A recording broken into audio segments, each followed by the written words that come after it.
শিলচর আইরংমারায় আজ আনুষ্ঠানিকভাবে প্রতিষ্ঠা করা হলো নবগ্রহ মন্দির।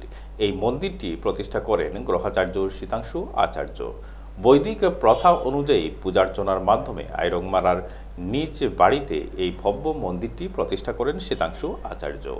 এই ব্যাপারে বলতে গিয়ে তিনি জানান, যেহেতু এতদ অঞ্চলে নবগ্রহ মন্দির নেই এবং তিনি যেহেতু নিজে গ্রহাচার্য, তাই নবগ্রহের পূজার্চনার উদ্দেশ্যে তিনি এই মন্দিরটি প্রতিষ্ঠা করেছেন এবং এই মন্দিরে আসার জন্য সবাইকে বিনম্র আমন্ত্রণ জানিয়েছেন।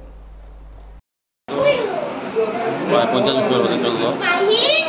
এখন পুনর্নির্মাণ হয়েছে। আজকে পুনর্নির্মাণ শেষ হওয়ার পর আজকে পঞ্চমুখশ্রেষ্ঠ নিরূপেণ সর্ব কাজ করে আয়ুর্বেদিক সহযোগিতা করে নবগ্রহ প্রতিষ্ঠা, নবগ্রহ মন্দির।